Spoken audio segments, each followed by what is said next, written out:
Hello, everyone. This is Thersites the Historian. I'm joined this evening by Sean Chick.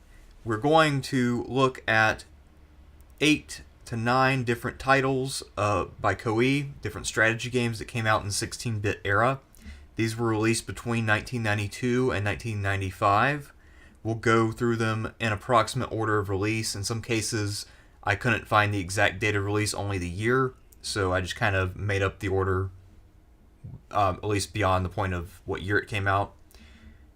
And yeah, so that's how we'll do this. So, Sean, how's it going? Welcome back. I'm okay. Hurt my ribs, so that's why we're not doing the World War II stuff right now. Yeah. But we'll get to it next week. I'm going to read a Gustav Mannerheim book to get ready as well. Oh, cool. Okay. Yeah, because that's actually the person I know the least about. Yeah, so I mean, don't worry about it. It's coming. You know. Yeah. Lots of interesting stuff about that batch of people. So, I think we'll have a lot to talk about, even though there's only 12 of them rather than the normal 22, 24, whatever we used to do. Um, so this evening we're looking at these games. We'll be talking about what they're like as games, but also sort of how they approach the history of the period. One of the longest running Koei series is Romance of the Three Kingdoms, based on the famous historical novel. The events are set in the 3rd century CE in China, but um, the novel itself that all this is based on was written about 1,000 years later, give or take, and it did base itself on some historical sources. But there are characters in these games who probably never lived because they were made up by the novelist Luo Guangzhou or whatever his name was. Okay. We got 3 of those games on display, and including the first one in 1992, Genesis and SNES both saw the release of Romance of the Three Kingdoms 2. And I learned about this game well before I'd ever played it because my uncle owned it, and I remember looking at his game shelf when I was a kid and asking him, "What's that?" He's like, "Oh, that's just some shit where you trade cows." Um, and What? there is, yeah. The fuck? Well, yeah. I mean, it's just. I mean, I guess for context, my uncle's kind of a redneck, um, but yeah, you have to spend a lot of time managing the economy in Romance of the Three Kingdoms too. And so you raise your crops and you have to trade them to get gold and use that gold to hire your soldiers. So the time between battles is pretty long. So this game can take a long time to complete. And that's true of a lot of these Koei games. But this one I think is worse than most. Although I do have to say, having played the original ROTK for NES, this is still a major improvement. The music is fairly obnoxious, however, I do have to tell you that. And for the most part in these games, even though we're talking about both Genesis and SNES, these games are typically about identical on both consoles, although there are a few differences we'll point out here and there. And Romance of the Three Kingdoms 2 is one of those examples. A lot of the reason for that is because this game, I'm firmly convinced, they literally took the NES version and just ported it straight without enhancing it for the 16-bit systems. Huh. They went pretty cheap on this one, so the visuals, sound effects, and everything sound very outdated, even by the standards of that time. The menus have improved quite a bit, so it won't be as hard to navigate as the original Romance of the Three Kingdoms. You'll be able to figure out what you're doing and how to allocate your resources. It will take a little getting used to. One of my friends, Jim, likes to describe it as menuing, and it's definitely not for everybody, but if you do put in the time, you will figure it out. The map looks pretty nice, so that's good. But I Oh, good. found that the Good. cursor on the map is very. It won't go up very easily, and I have no idea why. And I tried it on both systems, because I own this game for both systems, and it's a common problem. I also tried it on emulator, same thing. I don't know what the deal is, but yeah, it is very difficult to make the cursor move upwards. Weird little tick in the game.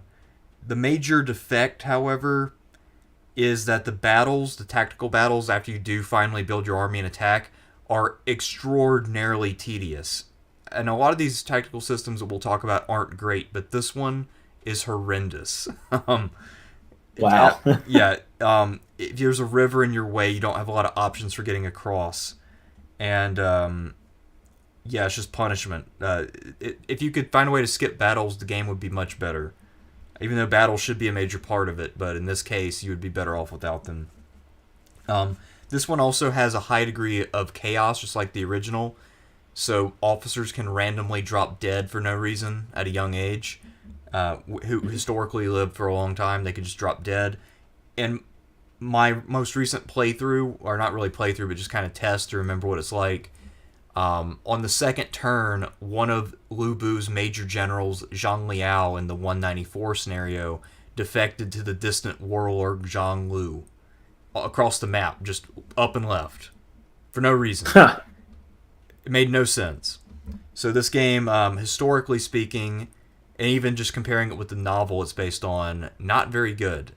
Now, you do have some good scenarios, just like Koei always has. You have, I think, 189, 194, you have 201, 208, different points in time where there are different configurations of power. So they have the general idea of the historical simulation, and at this point, they're really starting to figure out how to do it. But this one is definitely not ready. I rate Romance of the Three Kingdoms 2 as an E. Have you ever played this one, Sean? Only briefly. The thing you said about the graphics and the sound effects really turned me off of it, which I don't usually say. Like, those are things I can kind of get around a lot of times, not really worry about too much. But I've done them particularly bad. Yeah, I'm still firmly convinced that they went cheap. They developed what they could do on NES and then just straight ported it with no enhancements. Just like they did with the original Nobunaga's Ambition, which I didn't put on here, but just spoiler alert, that game does suck. The original, at least. So what the thing about that is, like, so wait, you said there was the NES version. This one's like that one, only just slightly improved? I don't think it's improved at all. It's just adapted to the Genesis and SNES controller. I mean, some of the ones we'll talk about later either didn't come out in NES in the first place or they have clear improvements. But this is an example, I think, of the most pure version of a port possible. And by pure, in this case, I mean lazy. Oh, man. Yeah, so that's... I almost want to put it in F just because of how lazy it is. And actually, now I think about it, yes, I'm giving it an F. Fuck it. Because there's no excuse for that level of laziness, and it's definitely below the usual standard Koei, which, you know, they typically make interesting and decent games, but ROTK 2 on the 16-bit was a huge letdown. Now, you said Romance of the Three Kingdoms is based on a novel, right? Yes. Yeah, can you tell me a little bit more about the novel? Sure, so the novel is long enough that when it's translated into English and published, it typically comes out in 2 volumes. This was written in the Middle Ages in China. I can't remember the exact century, but it was either in the late Yuan or early Ming period, and it kind of is all about heroism. It focuses on one of the founders of the Three Kingdoms, Liu Bei, and it follows him and his officers around. It really hero worships the shit out of them and makes them out to be these great men of virtue fighting against these chaotic agents like Cao Cao and the Sun family. And in the end, of course, they fail, and the people who take over Cao Cao's kingdom reunite all of China. But the point of the novel is that Liu Bei, his 2 brothers, Guan Yu, Zhang Fei, and then the warlord Zhuge Liang are the great men of virtue and these moral exemplars. And it's a lot of it is partly sort of a almost propaganda piece to promote sort of the ideas of old school chivalry and ethics. So sort of traditional Confucianism. Although Liu Bei himself historically was actually a legalist. But yeah, so it's not really that accurate. Liu Bei was no different than his rivals in terms of how he governed and his philosophy and whatnot, but in Romance of the Three Kingdoms, the novel, he is this man of perfect virtue who's almost naive to the world, despite the fact that he's trying to seize power. It's pretty. When you really think about it, the novel is actually very goofy. But there's also a lot of. Kind of oh, go ahead. Oh, I'm sorry. Go ahead. No, you go ahead. Sorry. There's also a lot of scenes where warriors will go out and take on hundreds of men by themselves. So it's also an epic. And I think it's actually a very good epic. In fact, if I were teaching a course on epics, I would include it, I think. Right up there with Beowulf, the Iliad, and all that. Because the battle scenes in this are very interesting, and a lot of it is personal valor, but it also very much emphasizes ruses and tactical ability. So it's kind of almost like an epic that makes room for nerds. It somewhat reminds me of the Song of Roland in that sense, which is also really good for its battle scenes. Yeah. You know, yeah, the Song of Roland's quite violent. I can see why George R. R. Martin's a fan. Yeah, it makes sense. I'm sure it's inspired him a little bit because that sounds like it's right up his alley. Yeah. No, you're saying that about the searching power. I was kind of thinking about Abraham Lincoln because I read a book about the Sultana. That was a steamship that sank in the last few weeks of the Civil War because the boiler exploded, and we don't to this day know how many people were on board the boat or even how many died. But it's anywhere from like 1,500 to 2,000 people died on the ship or drowned in the Mississippi River. And I mention all that because one of the reasons the Sultana disaster happens was there's a guy named Reuben Hatch who was in charge of traffic on the Mississippi River. He was like a quartermaster. And the only reason he had his position was because his brother was a prominent Lincoln supporter who had raised money for Lincoln. And even though this guy was caught repeatedly stealing money, and he went before a board of review, and the board of review, this is their actual literal line, they said, only one or two other men we have ever reviewed are less qualified for the job than this person. Hmm. But it didn't matter. Lincoln's always like, yeah, and Lincoln and Grant were always like, promote him, keep him around because it's a political thing, you know. And I mention that because you get that nickname Honest Abe, and I'm like, the guy's president. You don't get there by being honest, right? Yeah, I mean, even if you're relatively honest compared to other politicians, you still can't make it in politics unless you're willing to bend the truth pretty frequently. Or willing to put up with the Reuben Hatches of the world, who, funny enough, when he was stripped of command, and it wasn't because of Sultana, the decision was made at the War Department, he was shipped north, but he was given $16,000 to that he had to deposit when he got back to Illinois. Well, what do you know? Some way, somehow, someone broke into the safe and took $10,000 out of there. I wonder who that was. Probably that guy. And not only that, the U.S. War Department afterwards was like, Reuben Hatch should be investigated for his part in the Sultana disaster. Nothing happened at all. So there you have it. There's the saga of Reuben Hatch. Maybe we'll talk about the Sultana sometime on here. That sounds like a good subject if you were going to write, say, a mock epic. That or the life of Daniel Sickles. He's a fun guy, though. That would be a history of Cicero's consulship, like recreate the epic that he wrote that everybody trashed.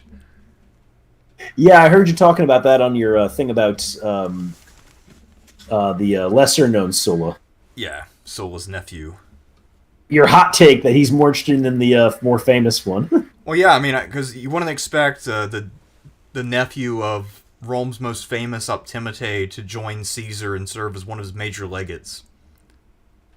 Kind of an unexpected turn of events, to say the least. Yeah, it was. No, I was listening to it, and I didn't know much about the guy. I was like, wait, what the hell? He's with Caesar?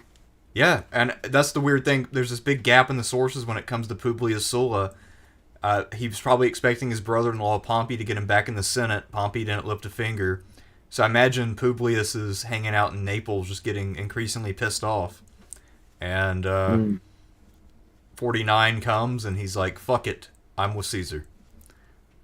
Yeah, personality was... I mean, the Roman civil wars really aren't about ideology, are they? Not especially.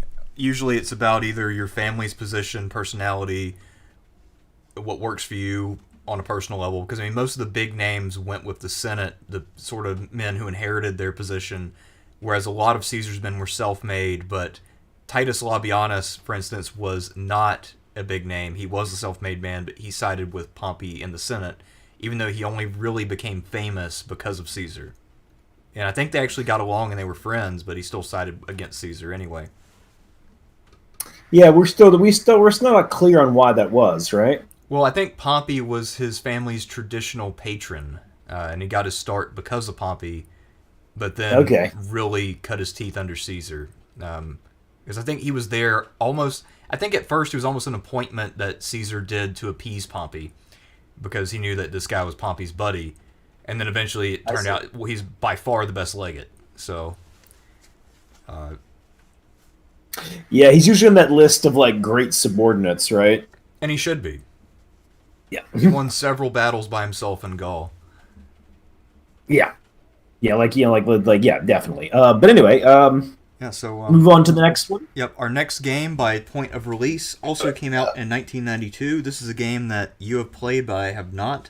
It is Uncharted Waters. The original game actually came out in 1991, but it was only ported to the 16-bit consoles in 1992. So, what can you tell us about Uncharted Waters? This is the original game.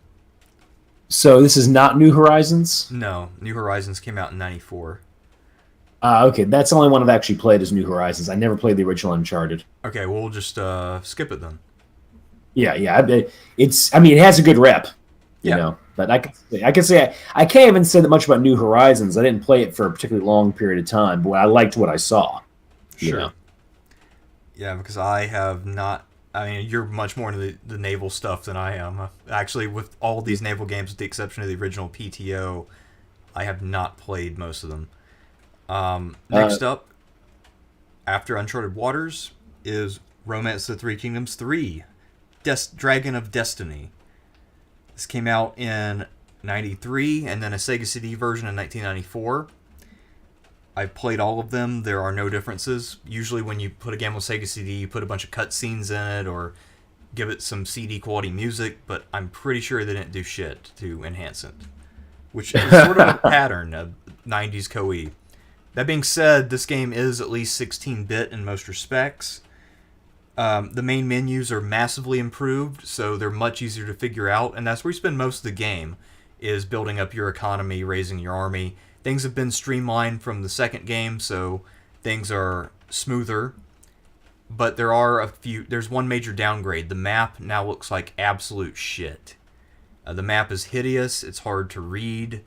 The icons on the map are very blurry and low res.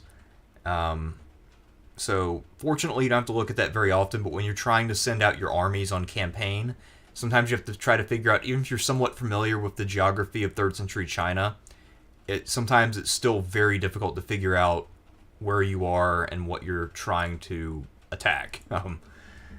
So that is a problem, but the battle system is massively improved. You now have actual tactics that you can employ without too much grief.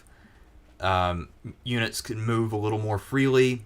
The AI is actually pretty competent in this game, so they will evade you if you've got them outmatched. They won't just play into your hands too often unless you can get behind them and set an ambush, something like that. So you have to try your best to defeat them. That being said, in a large battle, they do some dumb things. So if they have the numbers and they take the initiative, you can pretty much just ambush them over and over and over, just like you can in all the later Koei games that I've played too. But they are smart about getting out of the way if they have no chance at all. Okay. Historically, there's less chaos than in the previous game, so you're less likely to see incredibly insane things happen. But there's still not a lot of individualization of the characters, so you can easily recruit people who should have a grudge against your faction. And that will remain true for a long time. Only in the PS2 era will they start to program to where people have pre-existing relationships and feelings about other characters that you can affect through your actions in the gameplay. But back in the 16-bit era, that's not a thing, so potentially as Cao Cao, you could recruit one of your bitter rivals and work with them hand in hand in this game, and it wouldn't be an issue. Which is fine. I mean, because video games tend not to get those kind of details right anyway. But compared with later games, you don't have to work at it to reconcile. You just kind of hire people, and it's fine. Yeah. So this one is a huge improvement, as I said, across the board, with the exception of the map. I think this one is a solid C. Still playable. I wouldn't say it is anything special. You don't need to rush out and buy your own copy necessarily. But yeah, if you find it somewhere cheap, pick it up. It's worth a play. Good use of a few hours. Okay, and there's that kind of Romance of the Three Kingdoms style. We're also, of course, going to see it in the Genghis Khan series as well. Yes, so this we'll see that there's a gradual evolution of the Koei sort of formula, and they will Yeah. start to get very good in the next year, especially 1994. And I think that they've actually continued to get better over time, from what I can tell. The last one I played, I think, was from 2005, right? So Three Kingdoms 10. Although I do now have 13 on my Xbox, but I haven't played it yet.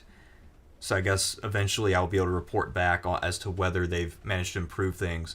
I was not that happy with the direction they took in Romance 11, though. I did not like the overhead map that they had for that. So, Oh my god, they made 11 games. oh, actually, they made no, I have Romance of Three Kingdoms 13 on Xbox, and they actually have 14 of them. So, Fuck. yeah, I there's a think they could have lot. done some more Genghis. I think they could have done some more Genghis Khan, man. You would think they've also done a lot of Nobunaga games. Those I haven't gotten into as much, although I did love the Kessen games, two of which are set in that era, and also especially Kessen 3, which is one of the best PS2 games. What But is what's Kessen? it's a sort of hyper stylized strategy game with a lot of drama in it, and you oversee large armies. And it's sort of they're predetermined paths, so it's really more tactical than strategy, I guess you could say. And Okay. the decisions you make are pretty limited. Like you can choose to either raise money or train troops or recruit new men or whatever between battles. It's a long game, but you play as Nobunaga and you conquer Japan, and then it becomes sort of a fantasy at some point because when he got assassinated historically in this game, you survive, and then you restore your fortunes and go on the final victory. So it Oh does, god. yeah. So I mean, it's kind of ridiculous at the end, but still a fun game to play, and I really like the map designs and the way it plays. So I played 60 hours of that game, and I don't regret a minute of it. This is like going to get a game where Napoleon breaks out of Saint Helena and returns to France.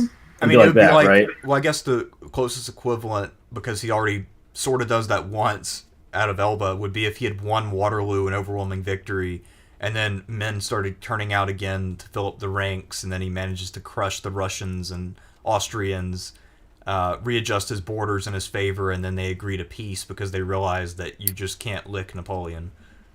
Yeah, they just finally go, you know what? It's over. We're done. It's like, all right, he's at this point. He says he's humbled and he's content to stay within his own borders. And if that string of victories didn't inspire him to get too greedy for land, maybe he's telling the truth. I don't know. So that's Well, like oh, well, what's another one? Will be another one. Mussolini survives, right, and then re-enters Italian politics, and you have to play as Mussolini, trying to reestablish yourself as dictator of Italy. either that or he re-enters politics in the post-war era as the not fascist anymore party, and he has to try to win a parliamentary majority so he can become prime minister.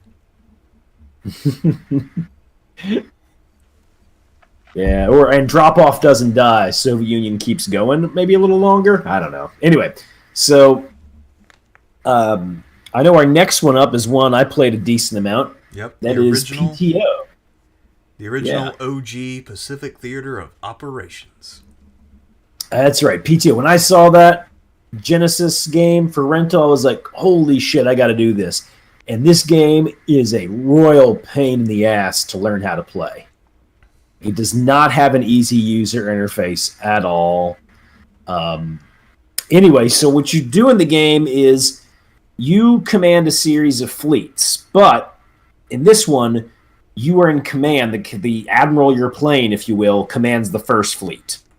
Keep that in mind. If the first fleet ever is completely destroyed, the game's over. You're considered to have died in battle. So in that regard, it has that. I mean, it's not really a role playing game, but it has more of that element there to it than you usually expect. Anyway, you will send, of course, your ships across the Pacific, trying to seize various bases. There's carrier attacks. There are, of course, surface battles. Uh, when this game came out, it was a big deal in Japan because hey, it's World War II Pacific theater. So Koei actually commissioned a symphony orchestra to do a symphony version of this, of the music. Mm. I found it somewhere. We actually used some of it in a Forgotten Battles episode for the attack on Darwin. We used some of some of the tracks from that. It's pretty good. The sound, I like the music for PTO, even though I secretly know it's kind of terrible, at times. But it's also kind of like, I don't know. Like the music when you're at sea has like some very good. It has a lot of like a tempo changes, which I enjoy. And the music when you're in Pearl Harbor is hilarious. They play ukulele music. Nice. Anyway, very very difficult interface though. One of the goofier aspects is, of course, you have not all the ships of World War II, but a lot of them, and they're historically accurate. The stats are pretty good, but you do not have the historical admirals. Instead, what they did was they kind of like made images of what the admiral would look like and then gave them a fake name. But here's what gets even funnier. When the admirals come up, they don't have set stats. So you hit a button to see what kind of statistics they get. So and those statistics will influence things like how good are they at carrier, how good are they at subs, or whatever it might be. And the funny thing about those statistics is that they're random and they're kind of done on a slot machine system, if you will. Yes. Yeah. Which, I mean, it's kind of fun. It's kind of fun. You're like, you don't necessarily get the same commander each time. I don't know why they did that, but I suspect there may have been one or two Japanese admirals who were still alive at this time, and they didn't want to have any problems with that. I want to say Vice Admiral Shima, who led one of the fleets at Leyte Gulf, I think he might have been still alive, for instance. Yeah, I think. But don't quote me on that one. Yeah, because I know there were a few of them who lived a pretty long time. Yeah, I don't know if any American admirals were alive at that time, because the American admirals tended. I mean, the Japanese had. I mean, both of them had a lot of older admirals, of course, but the Japanese seem to have had a few that held on longer than the American ones. Yeah, because Halsey was very old, of course, and whatnot. But anyway, let me check that real quick. I'm going to see when did Shima die. Also, I mean, 1973. A lot of the American admirals also didn't. Most of them smoke cigars and drink liquor all the time. Yeah, good men, very good men. Yeah, very good men. Anyway, okay, so now some of the good things about PTO would be the music. The surface battles are actually pretty fun. I do like the slot machine thing with the fake admirals. I mean, I know they're fake, but it's kind of fun too. Just you get random stats for them. The interface is difficult. The carrier attacks don't really make much sense. And sometimes bases will just randomly fall. Mm. That's if other bases nearby have went American or Japanese, depending on who's in charge. So, I don't know. PTO is a game that I like in spite of itself, but I know it's got problems. I'm going to give it a C, though. Okay. Some of that, though, I mean, a lot of my introduction to the Pacific Theater, the individual battles, and the ships was through PTO.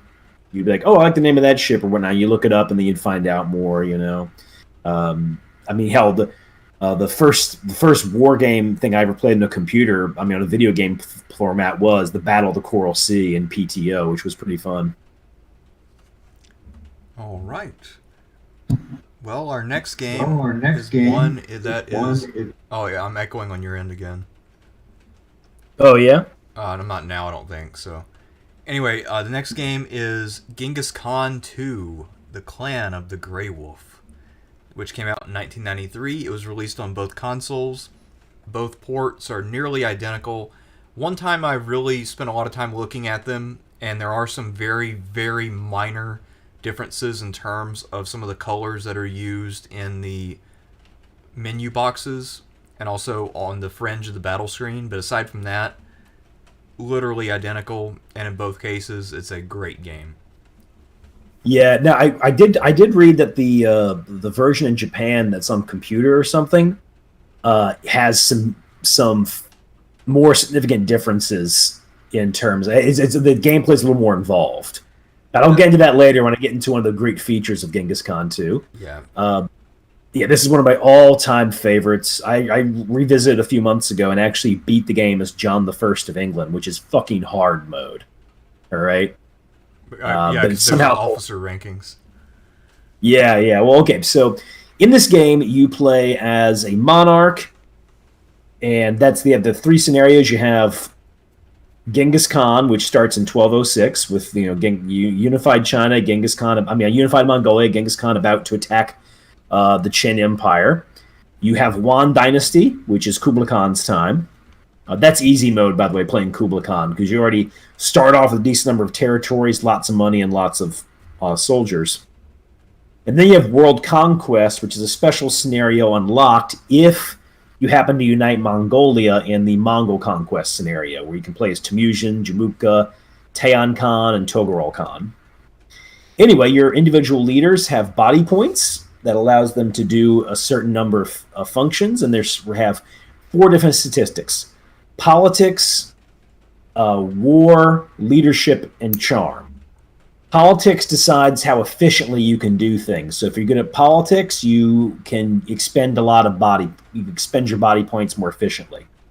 War influences how well a unit that you lead fights. Leadership determines the mobility of the units under your command. And charm is debatably one of the most useful stat, at least for a leader, because people who have low charm have a lot of rebellions and people who connive against them. Because in the game, your provinces can rebel against you. Like people who are not generals, who are not family members who become governors, can rebel. And the reason playing as John the First of England is so hard is he has an E at charm, the lowest ranking possible. Yeah, so just A to E then. Yeah, letters A to E. See, in retrospect, I should have excluded the S and F tier and just done A to E to match that, but... Yeah. Anyway, so you have to manage your economy, although that's not quite as big a deal in the game. But there are certain things you can do to, improve certain aspects of your economy, especially if you know you're going to be parked in one place for a while, which does happen sometimes earlier in the game.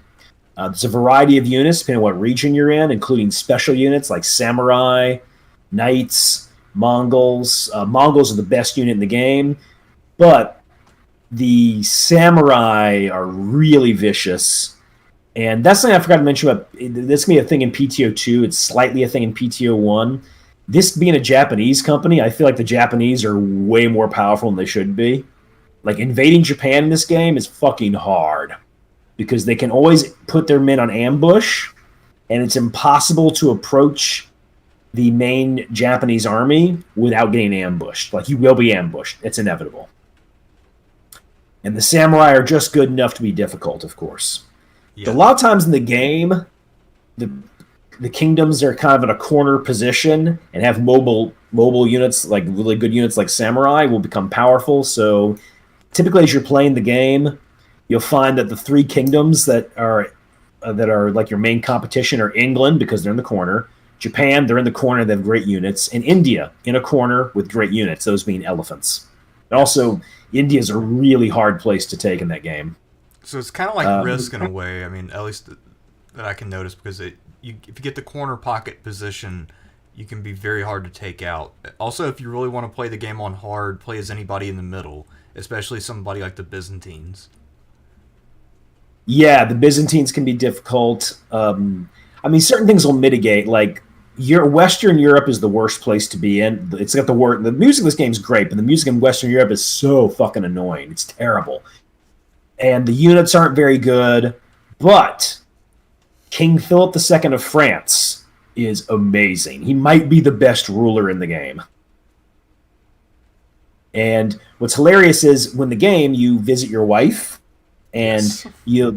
you're trying to get laid, right? And what happens is in the computer version, apparently, it's not just that. You actually have to say the right things to her to get her to undress in front of you. Whereas in this one, you just go there and you get a random result.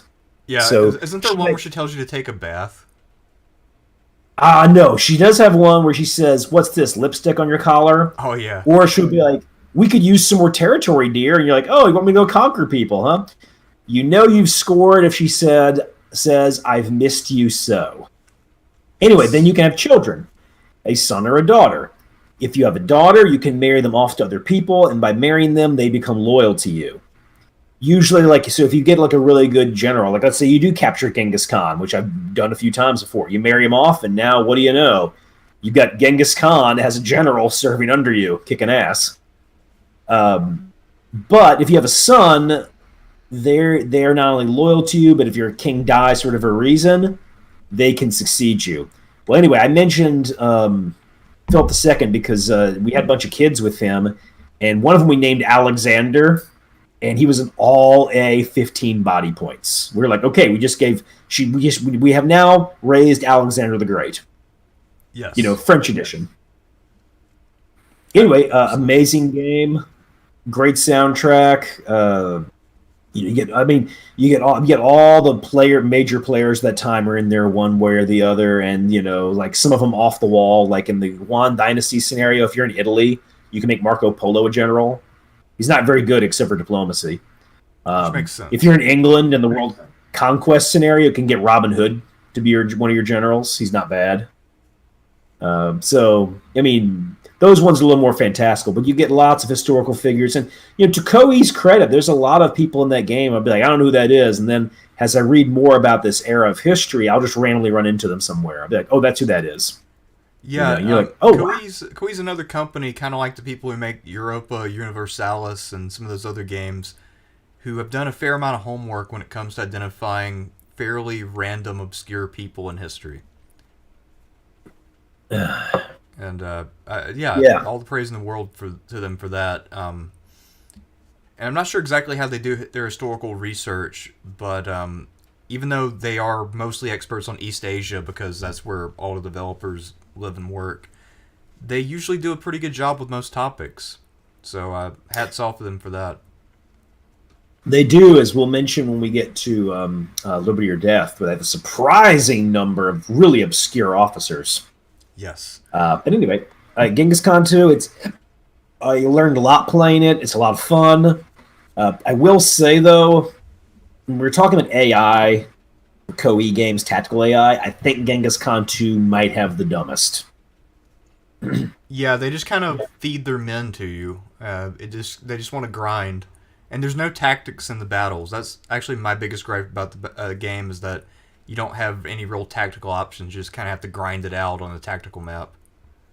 Yeah. It's one. I mean, the having a lot of units is great though, so I'm not going to totally hate on the combat system. But yeah, that is a problem with it. Another issue with the tactics they use is that for some reason the AI loves buying catapults and artillery. Yeah, and those are So you'll super run easy to into like kill. yeah, you'll have them be like one time we invade a place and there were 18 catapult units there. And we're like, what the fuck were they expecting? I mean, maybe And they the were just building up a catapult siege train for a global conquest, and they wanted to have all their catapults built before they raised the army. and the catapult is like the worst unit in the game too. I mean, it does hit hard, like its far attack hits hard, and also its attack is not made weaker by fighting in a castle. So, I mean, every unit's got a little perk to it, but of all the units in the game, that's to me the most worthless one. Yeah, You know. Um, I'm but glad anyway, to hear the I catapult does kind of suck. do you have any? I mean, how much have you played Genghis Khan 2? I haven't played it nearly as much as you have, largely because I mean you discovered it when you were a kid. I actually didn't know about it until you told me about it when we lived in Kentucky. But I played a fair amount of it. I haven't ever really beaten the game all the way through, um, largely because the tactics are very limited, and I'm not very good at the resource management stuff. I usually have to win through tactical prowess in most strategy games. So I haven't gotten super far. I did play as Japan one time, and I had a long run. And I kept one cool thing about the game that I kind of enjoyed is that you can actually name your new princes and princesses. So like you mentioned, Oh you yeah, had the son of Philip II named Alexander because he's all A's. I named my kids Goro and Kintaro in honor of Mortal Kombat. And they didn't do that great. They were pretty much straight C's. But yeah, yeah. also That's another thing I've noticed in the game is that usually the kids end up slowly degrading in quality over time. the kids. Well, the one of the problems I do have with the game is the kids are influenced by, a lot of times influenced by how good or bad you are. So, it doesn't jive with history. I mean, lots of incompetent kings had competent sons, Yeah, right? true. So I was never a fan of that aspect of the game necessarily. But Just yeah, makes you Alexander, we reward didn't the know he was going winner. to turn out to be Alexander the Great. He just did, and we're like, all right, kick ass, you know? Yeah. So I mean, you can't complain about that. You just got to give him an army and set him loose. Yeah. One thing I will say this the tactical grind out stuff is a little more intense early on, but once you get going to a certain point, I don't even engage in battles anymore. I just send other people to go off and do it, like moving troops over there to them, making sure that the overall commander is a good commander, if you will. Like, Genghis Khan, once again, if you married him off to a son. Oh, another fun thing. After you conquer a place, you have to decide what to do with the prisoners. Yes. And you have three options: recruit, execute, and release. Okay, you almost never release them because they'll lead a rebellion against you. Execute is what you almost do. Occasionally you'll recruit, but the only problem is the ones you recruit are not loyal to you, so you have to use them sparingly or marry them off to a daughter. So typically you just end up executing people all the time. I made that mistake. That's probably why I had less success. I kept trying to recruit everybody because I wanted a big officer pool. Because I know in other Koei games like Lay Emperor on NES, as you start to conquer, you have to leave officers behind to hold on the provinces. And that Yeah, really dilutes your officer pool over time if you actually have success. So I was trying to give myself some subordinates, and it ended up just leading to massive rebellions. Every time I'd conquer a new territory or two, then I'd have a revolt I'd have to deal with, and I'd be back stuck in the corner in Spain or wherever I was playing. the best thing to do is to actually just have officers who serve in your army and also work as diplomats if you need that sort of thing going on. And what you do is that instead of appointing one of your generals as a governor, you just let the computer appoint a local notable who's almost always shitty. Hmm. Which is how you want it, because if they rebel against you, you want them to suck. Oh, Like, the yeah, last thing that's on earth true. you want is a competent person declaring they're an empire, which, by the way, is hilarious when they do, because they'll name the empire after them. So if you Yes. say you destroy Sancho the First, he's one of the generals you can get, it'll be like the Sancho the First Empire has risen, Yeah. or the Sancho the First clan, or some stupid stuff. But anyway, great fucking game. I give it an S, man. I'm more in the A camp for this one just because the tactical system's so limited, but I mean, it's definitely a great I game. I'll say this. This is one I'm unbending on. It's an S. It's Fine, too I guess. amazing. It's Yeah, too I mean, fucking amazing. yeah, I'm not opposed to it. I still play this one. It's a good one. Um, Although, yeah, the tactics in the Koei games, I don't think they really get a handle on how to handle tactics until the very, very end of the 16-bit era, early 32-bit era. Yeah, we get to Liberty or Death. We'll talk about that. I still don't think they do it very well, but it's definitely an improvement. Actually, in the meantime, we can talk about some tactics and probably, honestly, the worst tactical system I've ever encountered in a strategy game, Operation Europe. Oh wait, before we get there, I do want to mention one quick thing. One credit I'll give to PTO1: the computer's tactics are actually decent, not bad. Like, they'll fuck you up. In fact, that's one of the things about PTO. I mean, I've beaten the game, but it's quite a challenge. And tactically, the computer's not bad at all. Yeah, so I just want to throw that one out there. But anyway, Operation Europe. Operation Europe Path to Victory was released in 1994. As I said, for me, the main point of significance of this game, aside from having some decent maps and scenarios on offer, is that, tactically speaking, the system is literally the worst thing I've ever encountered. When you go into a tactical map, you have to decide every movement that your troops will make throughout the entirety of the battle at the very outset. So let's say, for instance, your troops are successful on the right, their troops are successful on the left. Unless you specifically order your men after they attack on the right to circle back and hit the other side, they won't do it automatically. And you also don't get the option to give that order later. So if you don't know that you have to do that, it's impossible to give the order, obviously. The other thing is you have to anticipate who will win in order to give the correct orders to finish the battle. Because if you don't do that, then the battle just stagnates. And it becomes bizarre, and there's no way to move forward, and then the timer runs out. And then you might lose even if you destroyed 80% of the other army and still had half your force left. So it's deeply frustrating.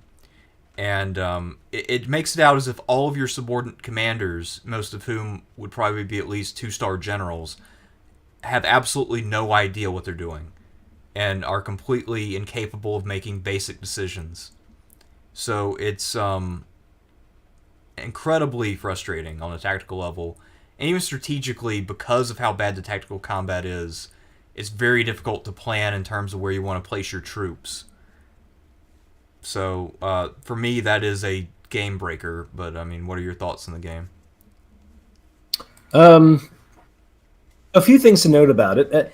And the fun thing about this, Genghis Khan 2, I didn't know about until high school. Operation Europe was the second Koei game I found out because it was an advertisement for it. And the ad, look at the picture of it, you've got like Rommel, Montgomery, Zhukov, and Patton. And the ad actually said, the gang's all here. And I'm like, yes, indeed. So I want to get this fucking game, right? Yeah. And I was so excited for it, so happy to be playing a World War II game, that I only gradually noticed how much it sucked. Because I was just excited to be doing it, right? Yeah. The tactical stuff, I mean, it's ridiculous. Like Genghis Khan 2, Liberty or Death, I mean, in those games, you have a lot of flexibility with how your men are, which actually doesn't make much sense. In a medieval battle, a general would give orders and then just watch how things go out, right? Your ability to control your units in that war was not what it is in World War II, where actually they do have a lot of control of their units comparatively. So the system makes even less sense then. Some of these scenarios can be very hard in Operation Europe, for instance, because they're not balanced, and the Germans have better equipment. So here's one to talk about. If you do the Fall of France scenario, if you try to do it as a straight fight, France has no shot at all. The Germans have too many tanks. The North Africa scenario, which is the Battle of Gazala, that's actually very balanced. You can win or lose that depending on how well you do. I have actually lost it and won as both sides when I played it. Kursk, very hard for the Russians because the Germans have a lot of tanks and they have better tanks. Okay, Normandy, that one's actually balanced.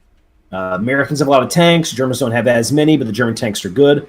Battle of the Bulge, it's impossible to win as the Americans in a straight fight. Once again, too many German tanks. But then you get to Berlin.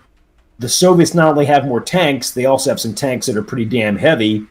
So how do you win a scenario like Berlin or Bulge? The only way to win, I found out, was to blow up all the bridges but one. Okay? And then at that bridge that you don't blow up, you set up your best unit, like your strongest stuff. And the AI will have its men constantly cross the bridge of death and be slaughtered. Constantly. And so they can have Tiger tanks or whatever, right? The Tiger tank goes over the bridge. As long as you've got 3 tank units firing to their 1 Tiger tank unit, you're going to win.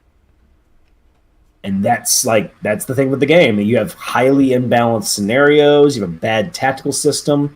That said, musically, this is probably my favorite Koei game in some ways. Yeah, they actually got some good tunes on here. Yeah. Like, the music is actually very evocative. Like, the music for the Berlin battle has very much just, sounds like the world is ending, very Gotterdammerung. The North African music perfectly sounds. It sounds like you're in the desert listening to it. The music was very good in this game, uh, but wasted. But I will say it also has my favorite Koei image of all time because whenever you enter a scenario, they always show the guy they always show like the commander giving you like a rundown of what your orders are. The Hitler image is amazing. It's just him yelling with his fist up. Yeah, especially at the Battle of Berlin, where he's ordering his generals to produce victory. Talking about he'll never surrender. His first line is "I will not abandon Berlin," and I'm like, this is the most Hitler thing that they could have this guy say, right? Yeah, he probably did say that on multiple occasions, so that's probably a direct quote, whether they intended it to be or not. Exactly.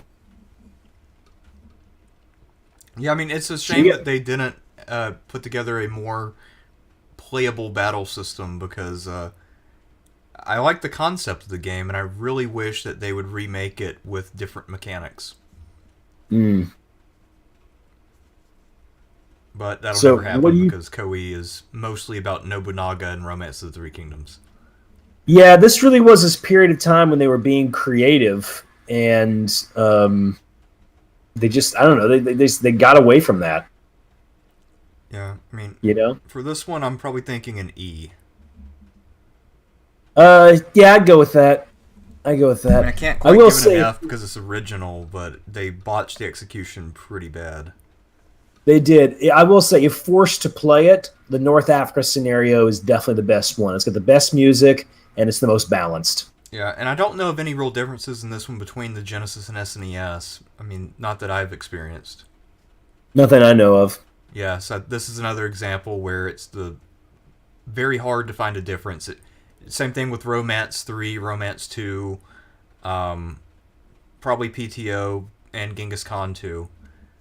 But the next game actually does have some meaningful differences between the two versions, and that is Liberty or Death, also from 1994. This game is set in the American War for Independence. You can play as either George Washington and the Americans, or Thomas Gage and the British. And if you're familiar with the war, you might be saying, well, weren't there other commanders-in-chief for the British? There were, but you'll never play as any of them. You only get to play as Gage. So... Yeah, what's interesting about the game, too, is that once again, you're personally playing as Thomas Gage, and let's say Parliament removes you from command, because they can. They'll appoint like Henry Clinton or William Howe to replace you. Once they do, you're gone. It's over for you. So if Liberty or Death was following history, I mean, Thomas Gage got removed very soon after the war started. Yeah, so technically the British, according to Koei, the British lost the war in what, 1776? 1775. Okay, so there you go. I mean, that's even worse. So all those battles were fought for nothing. The troops went hungry and went cold at Valley Forge for nothing because the war was already over. So yeah, but I guess remember the war goes on. Just you're not Gage. Gage just isn't in charge anymore. But I mean, like I said though, once Gage left, it was over, man. I mean, that was the technicality that made America independent. So this one, the ratings are essentially 1 to 100, although you'll rarely find anybody lower than 20 for anything. Your stats are tactics, leadership, and discipline. The tactics stat is by far the most important one. I mean, having bad tactics in this game really, really fucks you over. Like, bad. Which is kind of weird because on a minute tactical level, how good an officer is really wasn't that important in this war. Because everybody's kind of trained how to fight and fire. You get what I'm trying to say. In other words, like, the tactical difference between generals shouldn't have as stark an influence on things as they do in the game. But anyway. So we have this game. It's even more about management, I'd say, than Genghis Khan 2. Like, you have to manage how much the populace likes you, which you can do through a variety of ways. Military parades will boost your profile. You can also write. You also write pamphlets. That's funny, right? Yeah. Yeah. How you write a good pamphlet in this game, by the way? Your tactical ability. So yeah, if you're a military genius, you're also a genius at rhetoric too. So Nathaniel Greene is the master orator of all time. According to well, he can definitely turn out a pamphlet. That's what I'm saying. Yeah, I mean, he's got a So 100 tactics rating in this game, which I don't know how good of a tactician he actually was, but I'm going to assume he was not the best tactician of the war. no, so the stat God, it's so weird. They have so many obscure generals in here, but the stats, some of them make no fucking sense at all. Like I think the one guy who has 100 in discipline is William Thompson, and he's in the game. He's a fucking beast. William Thompson was incompetent. Like he's one of the worst generals the Americans had in the war. You didn't hear about him because he did so poorly so soon into the fighting that he was relegated to the to backwater commands. But in this game, he's like fucking Superman.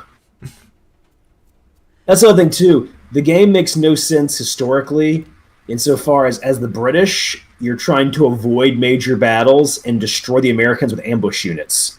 The Americans are so overpowered, like their generals are so good. As the Americans, you run around looking for a fight. It's the opposite of the war. Yeah, and also the British should in general be better at tactics because they were more professional officers. Exactly. But their Well, ratings are mostly trash in this game. yeah. Well, Koei thought was the British have better economy, much stronger navy, and that does help. But man, tactical ability means a lot more. And if you play as the Americans, it's easy mode. You'll steamroll the British. It's not hard at all. Actually, there But is a playing the British, possibility of taking your two armies in New England and converging on Gage and trying to win a quick victory in round one. oh, you know, you can always do that because the other thing too is the computer always puts Gage in a bad position, and once you take out Gage's unit, everybody surrenders. America is easy mode. That's it. It's easy. It's one of the easiest times you'll ever have playing a game. It's essentially a tutorial. The only way to play Liberty or Death is to play as the British, and that can be a lot of fucking fun as you try to, survive essentially. And I did figure out strategies for that. I actually wrote about that on Video Game Geek. I have a whole article about how do you approach Liberty or Death as the British? How do you win? I mean, it's very possible, but you had to be smart about it. But that said, the fact they have so many obscure officers. I mean, there's officers in this game I've never even run into in my research yet. But other ones, I'll just randomly run into them. Like Elias Durnford. I was like, I don't know who the hell this guy is. And then I found out, he was the commander at Mobile who surrendered the place, for instance. Or like James Turnbull. It's like, who the hell is that? It's like, he led a regiment of regulars in the Southern campaign. And his force was destroyed. So there's... But like James Walter, I still haven't run into him. Besides the stats being off, by the way, there's a few British officers who are actually American generals. So there's a few of those. It's kind of weird, like Andrew Lewis and Matthias Vermoy were both American generals. Mm. But anyway, so that's Liberty or Death in a nutshell. Very detailed game. In some ways, it's a very good history lesson because of the number of obscure figures involved, but in many ways, a very poor one. I would actually say, as a simulation of warfare, it's the worst of the Koei games. But it's fucking fun to play. Yeah, I enjoy this one. And one difference to note, if you're looking to pick it up or even play it on an emulator, go with the Super Nintendo version if possible, even though it's more expensive, because the music is vastly different and much, much better. Music's pretty bad in the Genesis one on this one. See, the Genesis music for Genghis Khan 2 is fine. And actually, the Genesis music for PTO 1, I think actually is a little better than the SNES one. Because I think the PTO 1 score is a little more raw. So that works for the Genesis favor. But yeah, the Liberty or Death, you want to go the SNES one on this. Yeah, I mean, although the Genesis one, if you don't know the difference, really isn't that terrible. The only version I own a physical copy of is the Genesis one, just because it's way cheaper, at least in my experience. Because the one time I did try to order the SNES one, I ordered online, and the game that I got through the mail was fucking Clue. Oh, God. Yeah, I was pissed off. That's one of the few times I've gotten the wrong order through the mail.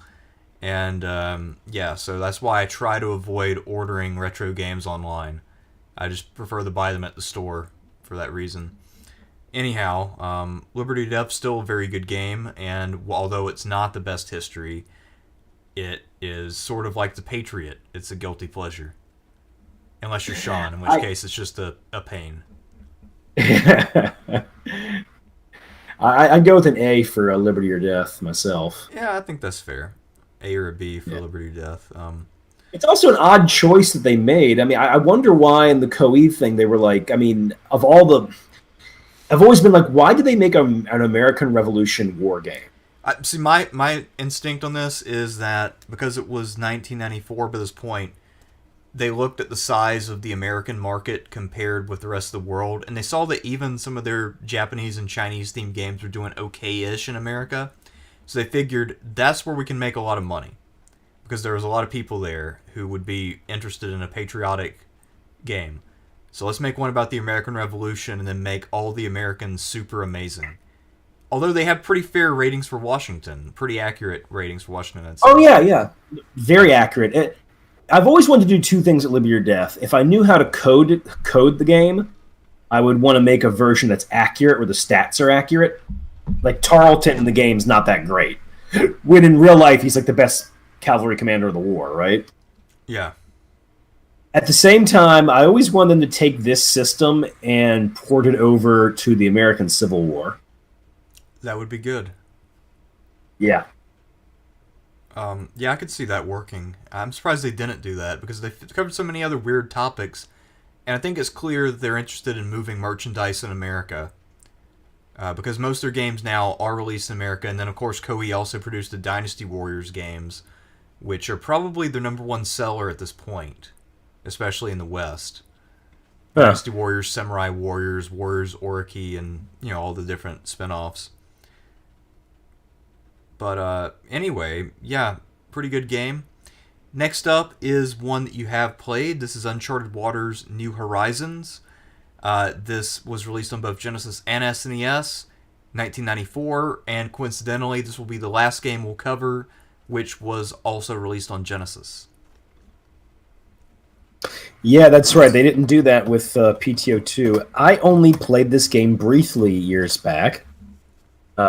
I was interested in it, but I don't know. I hit my 30s and suddenly I didn't want to play video games as much. Not that I don't ever do it, but just not as much, right? So I played a little bit of it. It's essentially like a pirate adventure role-playing strategy game. That's what it is. Good graphics. Really like the way it looked. And very interesting concept. I kind of wish I had known about this game back when I was in high school or something. I think I probably would have gotten into it. Have you played the? You said you haven't played this one at all? No, I've never played it. Okay. It's hard for me to rate it, but based on my limited game playing time, I'd say like a B. I mean, it's a very well thought of game too. So historically, I mean, does it have much history in it, or is it Not more really. fantasy? Not really. I mean, it's like a historical fantasy, if you will. You have a lot of the characters you have in the game are, well, fake. Like they're not real pirates or anything. Sure. All right. And is the geography accurate? I mean, is it mostly Caribbean? Can you go to the Pacific? Like, what's the geographical range on this one? Oh, Caribbean. Yeah. If you have a create a player mode, can you make Jack Sparrow? I don't know about that. I don't remember that part so well. Well, I might have to check that out sometime.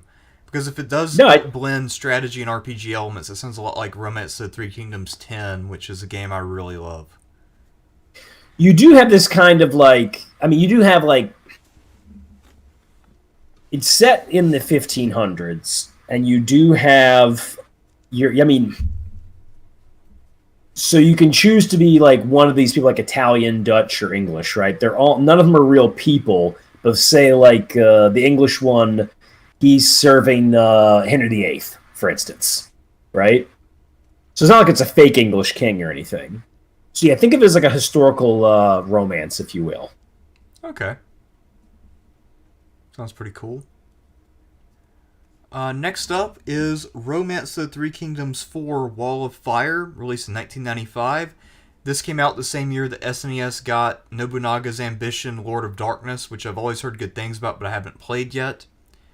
And actually, I've played less of Romance 4 than I have of the previous two because I was trying to work my way through them sequentially. And I only spend a little bit of time on old retro games like that. However, my experiences with it have been very positive in the limited doses. Interesting thing, this is really more of a next-gen game. The other consoles that saw the release of Romance 4 were Saturn, PlayStation, and then there was a canceled 32X version as well. Or maybe the 32X version was released in Japan, which is weird because, 32X as a periphery for Genesis had a very limited install base, and in Japan, the Genesis as a whole didn't do very well, so the 32X must have done horribly, so there was no point in releasing such a niche game for it, but they did anyway. Because a lot of Japanese companies really prioritize Japan even when there's not as much money to be made, which you would think is sort of contrary to the logic of capitalism, but they do it anyway. So, I don't know. It's a weird thing. Well, to be fair though, we really have seen that. Like companies will do things that are not necessarily in their economic interest, Especially if they're called Sega. But I found that's especially true with, in particular, with creative endeavors, because there's other things at stake, I guess, right? Yeah. Kind of like people will be like, well, I mean, think about this another way, right? Like, why does an actor maybe not want to be in such and such movie, even though they get paid a lot of money? It's like, well, they don't want to be doing that thing forever. Right. They don't want to be like playing Batman forever or something, right? Which is coincidentally, that's why Michael Keaton wasn't in Batman Forever. He was tired, right? Sure.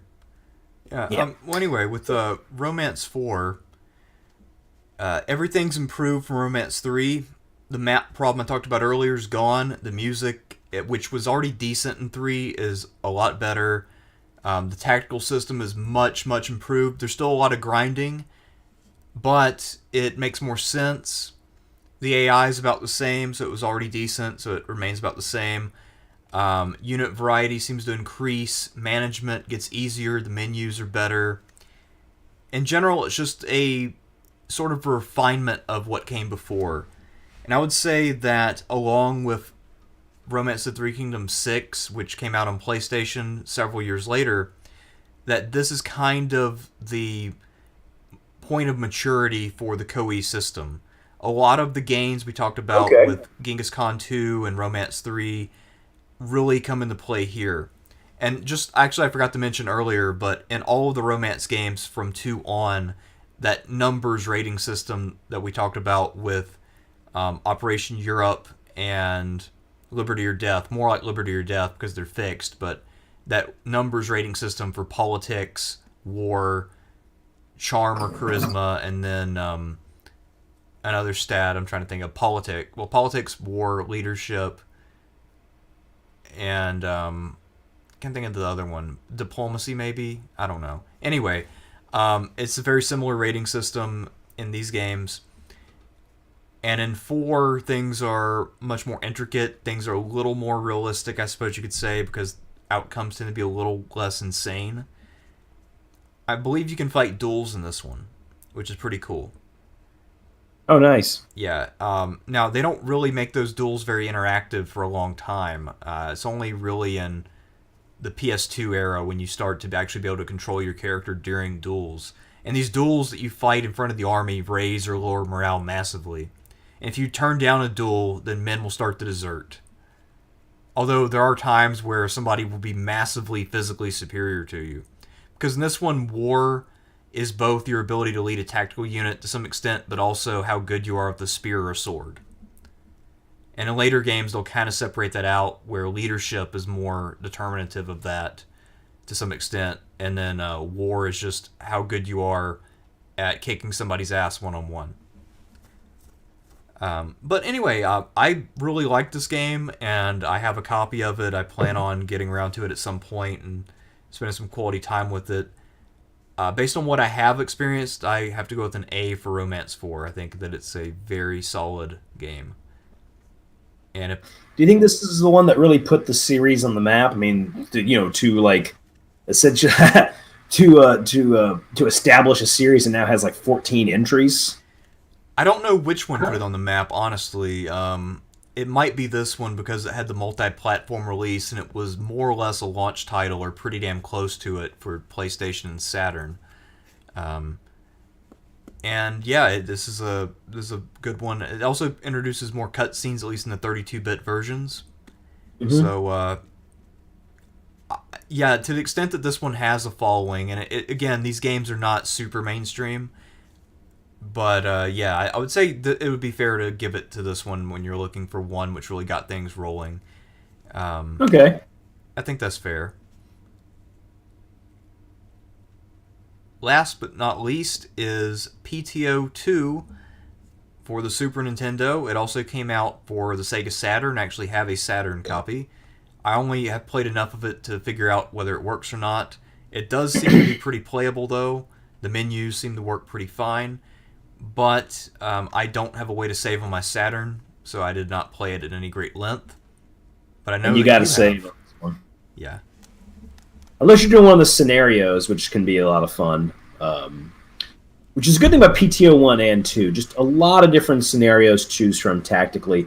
But the one thing, I mean, for the most part, PTO 2 is better than PTO 1. But one thing I didn't like was that in PTO 1, if you play a scenario, once you finish the scenario, you can continue to play the whole war.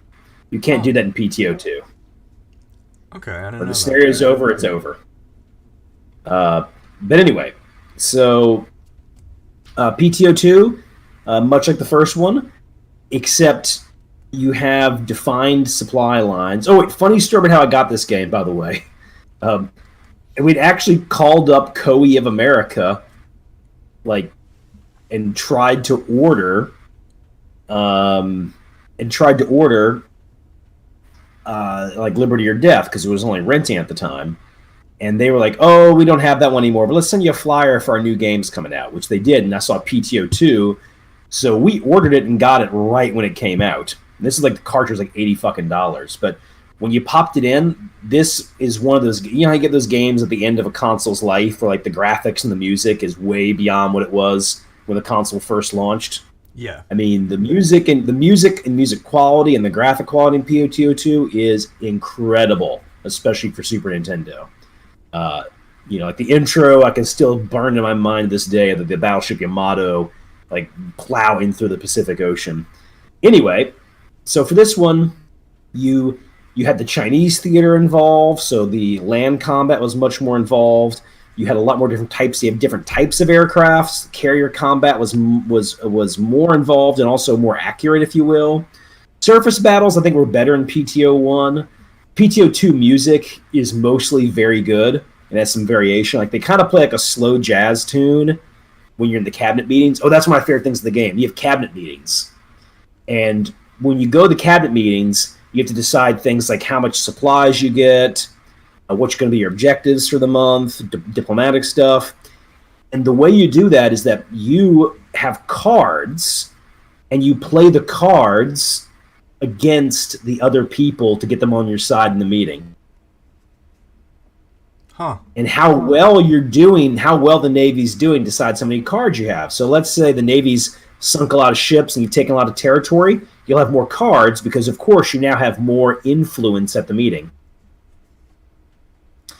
It's kind of a little game within a game there. Of course, you have your production stuff, designing new ships as well.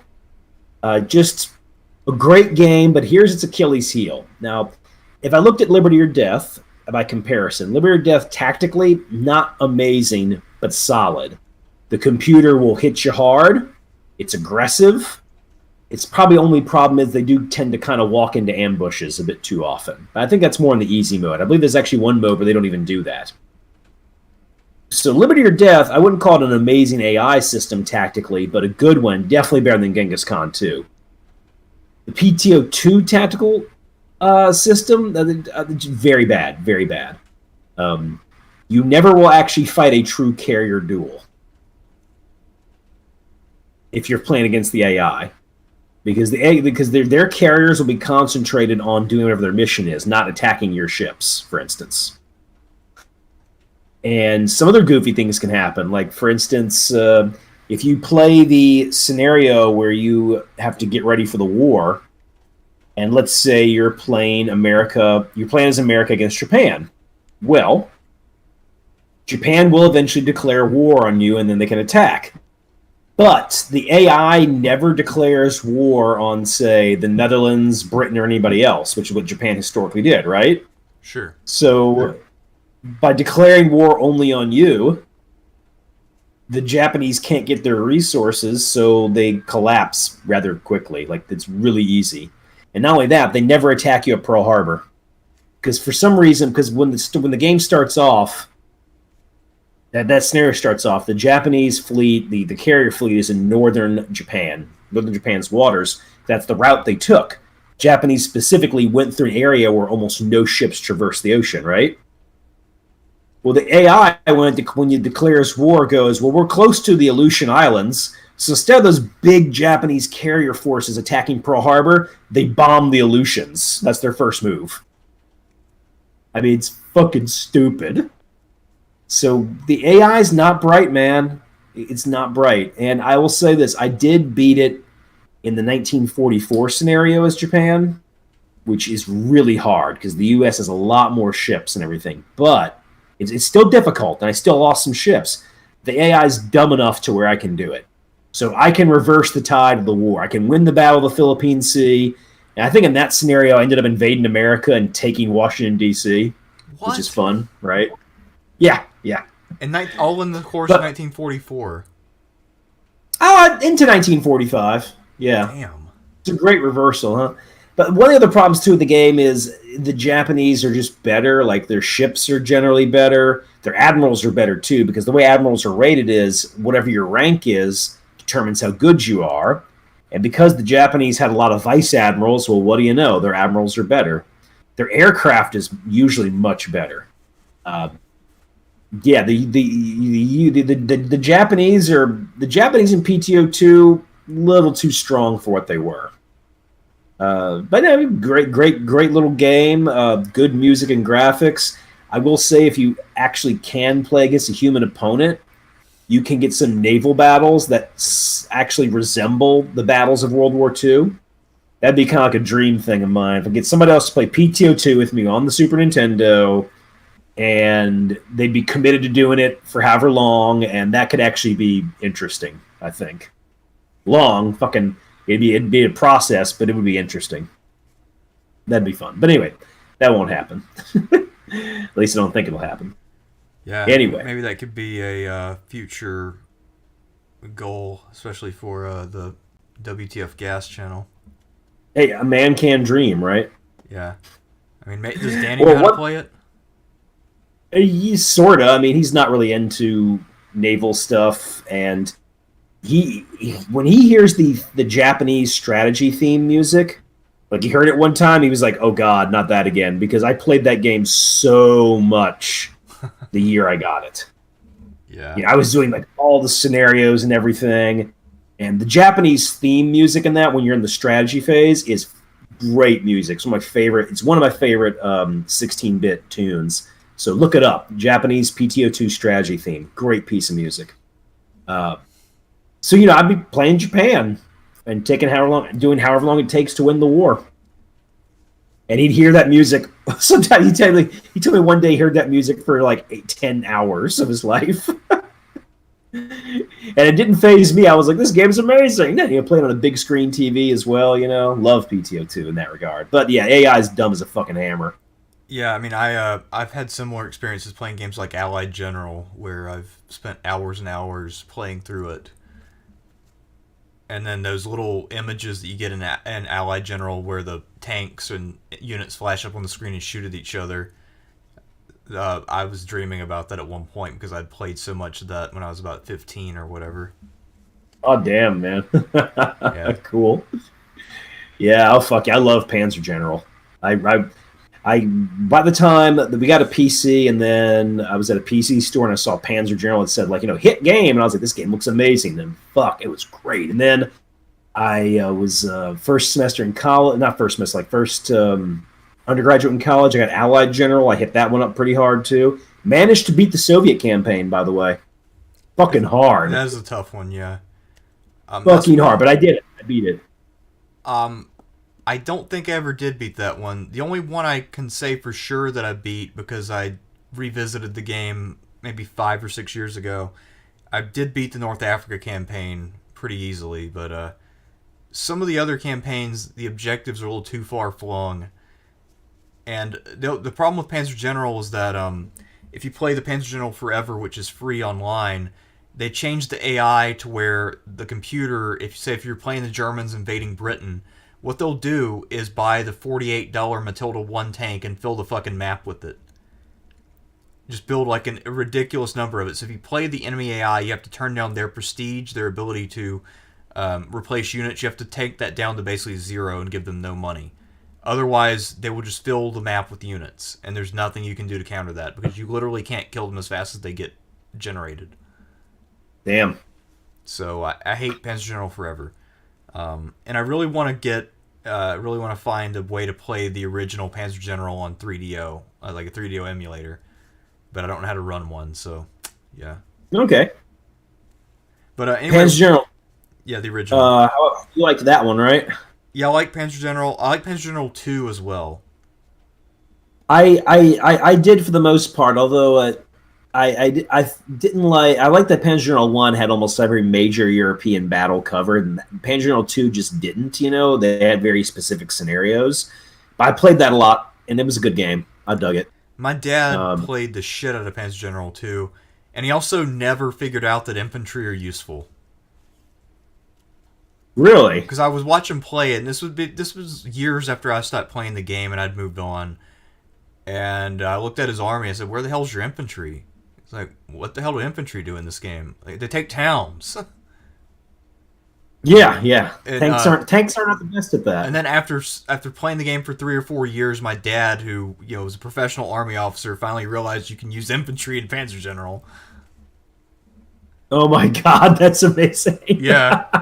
So I mean that's because I feel like I was watching him play, and I wish there was a way to play that head to head because I would have kicked his ass.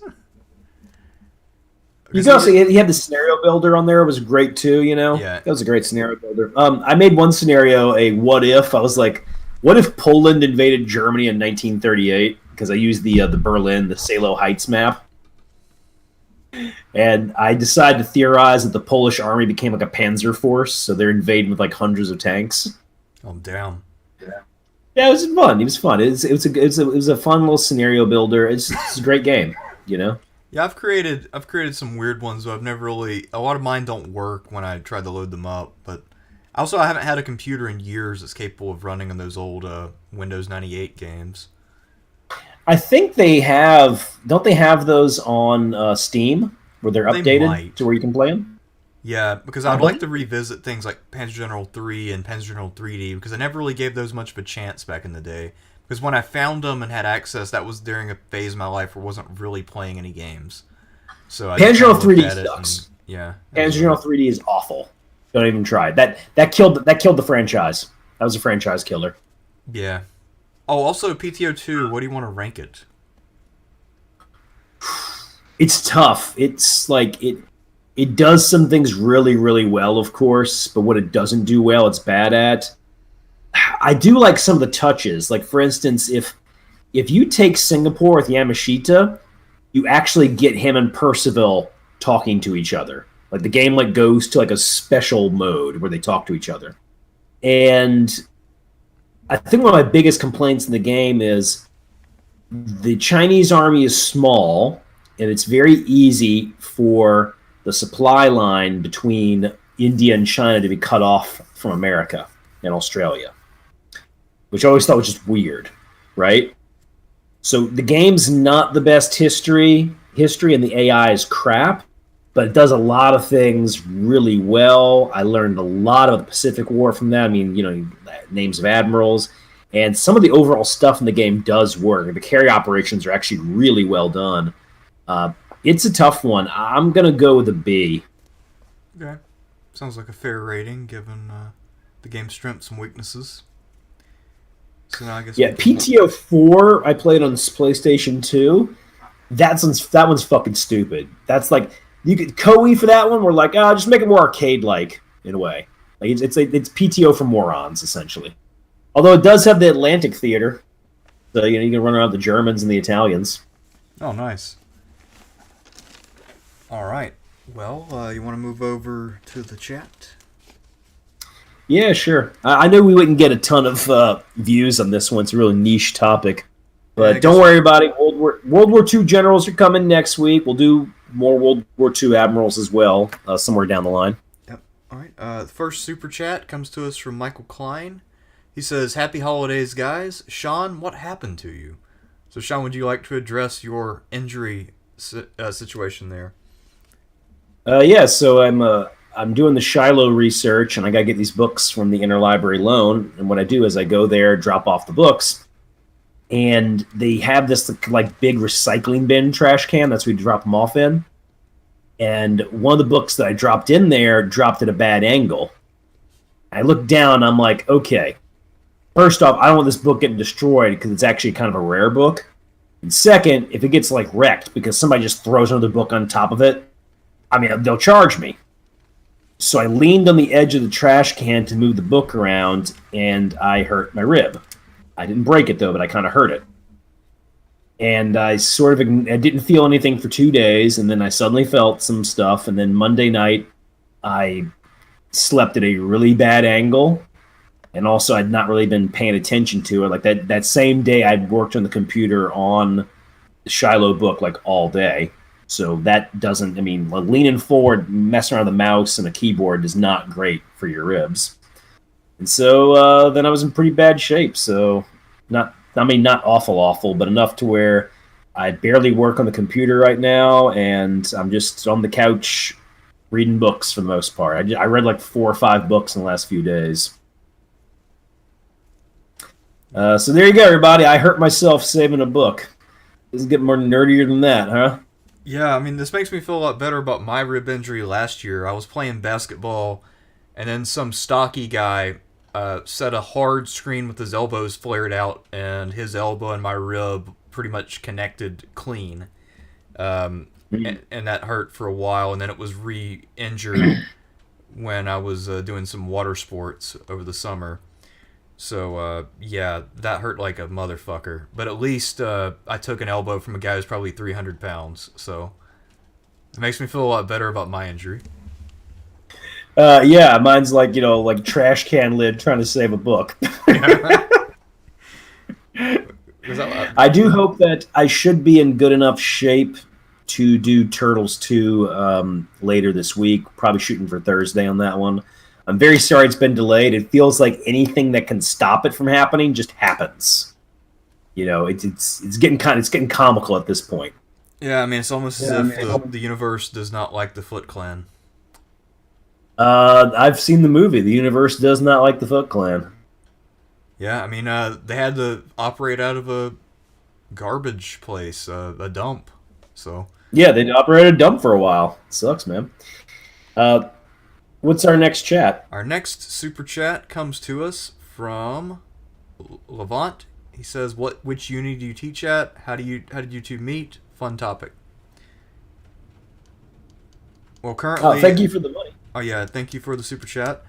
Currently, I don't teach at any university because I ran out of funding. I'm just trying to finish my dissertation right now. But I'm affiliated with OSU. We met back at Kentucky when we were both working on graduate studies there. I guess you already had your master's. You work on your PhD. I was working on my master's. And, yeah. Yeah, I taught there for a year and a half. I was a teaching assistant, but, you do teach classes and grade and stuff, Yeah, and I also did that at Kentucky for a while. I've taught a bunch of classes at OSU, too. Both as an independent instructor and as a TA.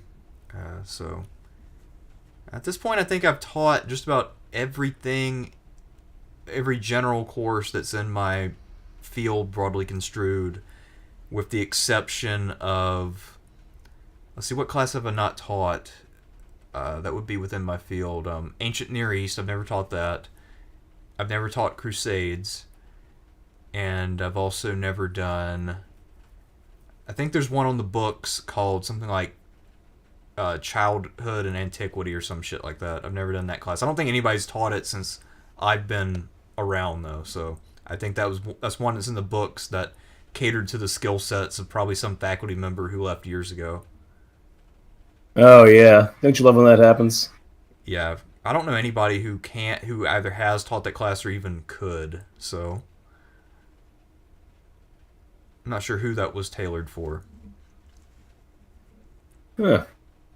Yeah. A lot of people are talking about, I guess, the NFL draft. I don't know. I didn't watch it at all.